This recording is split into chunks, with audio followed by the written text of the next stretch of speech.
ভারতে একটা অকাঙ্ক্ষিত ঘটনা ঘটছে। এটাকে আমরা অকাঙ্ক্ষিত না পরিকল্পিত সেটা আমরা বলতে পারি না। ঘটনাটা হচ্ছে ভারতের কাশ্মীর থানার ভিতরে পুলিশকে গিয়ে পিটাইছে ওই দেশের সেনাবাহিনী।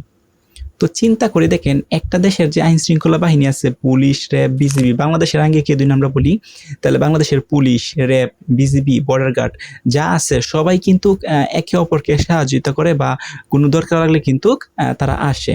তো সেক্ষেত্রে ভারতে দেখা গেছে ভারতের যে কাশ্মীর থানা আছে সেখানে হচ্ছে পুলিশ কর্মকর্তা যারা আছে তাদের থানার ভিতরে ঢুকে হচ্ছে সেনাবাহিনী তাদেরকে পিটাইছে এবং 40 জন পুলিশ কর্মকর্তা আহত হয়েছে।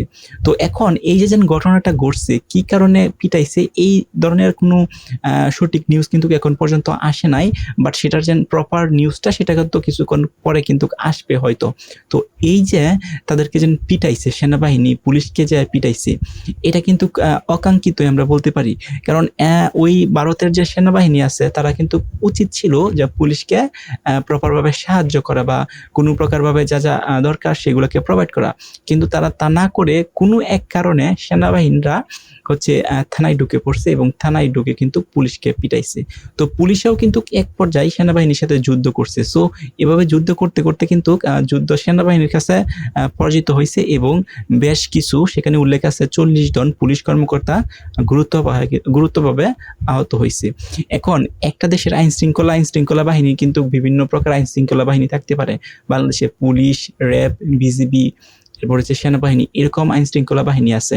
তো প্রত্যেকটা দেশের কিন্তু এরকম আইন শৃঙ্খলা বাহিনী আছে এবং তাদের ভিতরে যদি এই ধরনের অকারেন্স ঘটে তাহলে কিন্তু এটা একটা দেশ এবং জাতির জন্য কখনোই মঙ্গল হতে পারে না। ধরেন বাংলাদেশের সেনাবাহিনী বাংলাদেশের পুলিশকে গিয়ে পিটাইছে একটা থানার ভিতরে, এটা কিন্তু খুবই একটা অকারেন্স এবং এটা কিন্তু দেশের মধ্যে যদি এই ধরনের কোনো অকারেন্স ঘটে সেটা কিন্তু একটা খারাপ দিক ইন্ডিকেট করে।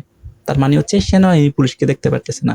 আবার পুলিশ যদি অন্য কোনো বাহিনীকে যায় পিটাই, সেটাও কিন্তু একটা দেশের একটা ভয়াবহ অবস্থা ইন্ডিকেট করে।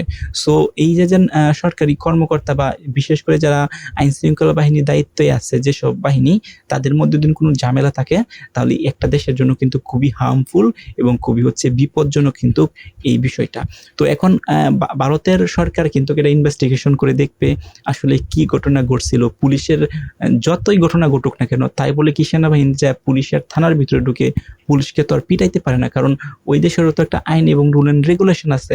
যদি পুলিশ যদি সেনাবাহিনীর সাথে কোনো অকারেন্স করে থাকে বা কোনো বেদবি করে থাকে, হোয়াটএভার যাই করুক না কেন, সেটা তো দেশের আইন আছে, তাদের ঊর্ধ্বতন কর্মকর্তা আছে, তাদেরকে অবহিত করা উচিত এবং তারা একটা স্টেপ নিবে। তাই বলে এই না যে তারা থানার ভিতরে যাওয়ার পর পুলিশকে যায় পিটাইবে, এটা কিন্তু সেনাবাহিনী কিন্তু করতে পারে না। সো আপনাদের মতামত কি একটু কমেন্ট